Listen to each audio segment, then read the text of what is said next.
If you're already watching this, you've most likely seen all these videos telling you to just do active recall, flashcards, and loads of practice questions before your exam. And that's great because by following this, you're already ahead of those who just mindlessly rewrite their notes, but a lot of people already use these techniques like active recall already. So why doesn't everyone get full marks? That's because the tips that they give you in these videos are not the full picture, which can be so frustrating. And look, I have been through so many exams, and I just hate it when it feels like I've studied so much, I've used all of the so-called right techniques, and I just haven't got the results that I wanted. So what has actually helped me so much was not the individual techniques, but rather an integrated system for learning, which is known as the ACE framework. And this is actually something used by professional athletes in high-stakes sports like the F1. But it can be directly applied to our exam revision. And this is the exact 3-step framework I've used to see exponential increases in not only my own grades, but also the thousands of students that I've supported as a learning coach. And so after this video, you'll be equipped with the only techniques you need to ace your next exam. So I'm not gonna waste your time. The ACE framework involves 3 steps, the first 2 being the foundations, and for the 3rd step, the E, there is no other study techniques that comes close to how powerful it really is.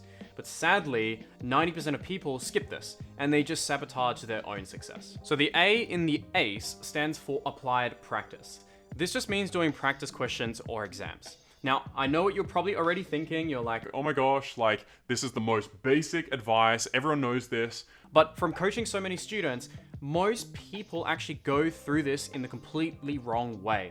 And they end up mindlessly just churning through hundreds of questions and see no results. So I know how damaging that can really be, and I really don't want that for you. So with this, yes, we are going to start with practice questions, and we particularly want to focus on those that are most likely to be tested or tackling our weaknesses. But if you really want to maximize your learning from practice questions, you need step number 2, which is consistent tracking of your errors in a notebook. And this is something that I call in having a error book. You know, every time you get a question wrong or you found it challenging, you want to write that down and what the correct answer was.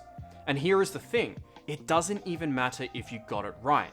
If there was a more efficient way to do it, write that down. And this is something that people forget to do all of the time. You do not want to make excuses here and say things like, Oh, I won't do this in the actual exam, or oh, I just misread, the question. I just made a mistake here, but it's not going to be something that I do in the final exam. these are excuses. Whenever I said I misread, I made a mistake, maybe not in the same form, but equally as dumb as the first mistake. Now, at the end of each topic, I used to have pages and pages of errors in my book.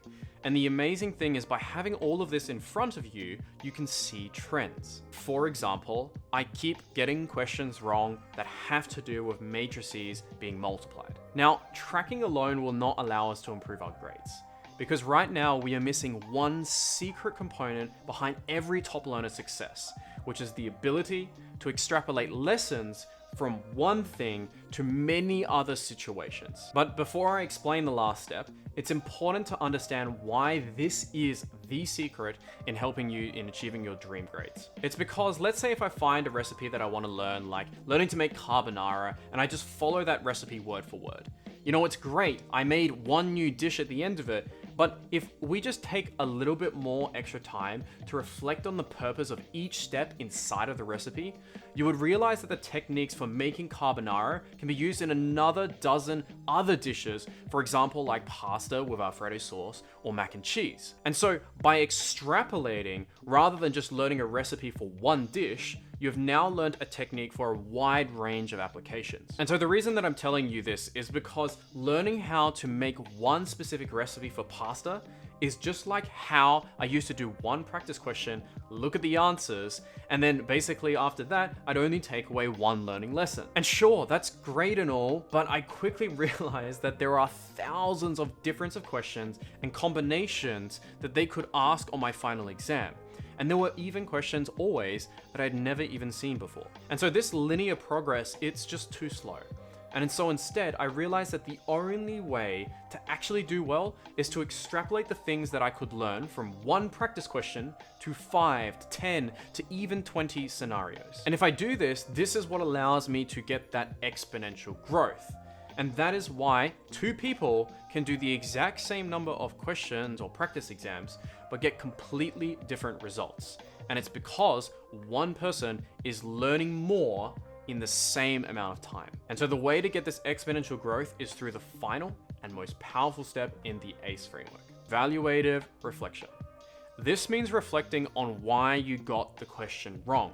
And this is the step that 90% of people ignore because it is too hard and it is too uncomfortable. But just like going to the gym, muscles are only going to grow under discomfort. So let me explain why reflecting on the questions you got wrong is so important. On the surface level, it seems like you simply misread the question, or it was just a silly mistake, or you just forgot this particular concept. And sure, for a fraction of the time, it may be just one of those surface level reasons.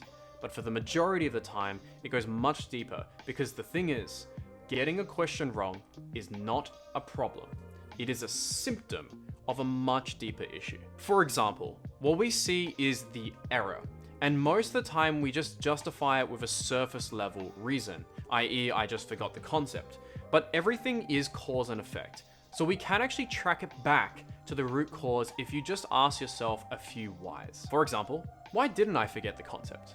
Well, I didn't know concept A was this important for this question. Why did I not know it's important? It's because I didn't know how that concept A was related to that concept B, and so I didn't make that mental link in my head. Why couldn't I make that link? Well, perhaps because the way that I did my notes was not effective. Why weren't my notes effective? Well, maybe it's because of when I'm writing my notes, I'm not asking myself how the new information relates with the previous information that I've learned in the past. It's like peeling layers off of an onion. You think this was the problem, but when you think about it a little bit more, you realize there was another layer, and then another layer, and then another layer, until you actually reach the actual problem. And once you address the actual problem, this by extension helps you with a question that you got wrong, but not just that, also a myriad of similar questions you now would be able to do because you tackled the root of the issue. And yeah, asking these whys, it is uncomfortable, it is unpredictable. You realize you may not be as good as you might think you may be. And when I do this process as well, I find this extremely challenging. But this is the hard work. And this is the feeling that means you are actually growing. If you want to change yourself from a C grade to an A grade, that is a huge jump. You're going to have to shatter your old identity using this 3-step process of practicing, tracking, and most importantly, reflecting. And so to further help you along this journey of finding the best study techniques to get top grades, you might like this next video which ranks each study technique against one another.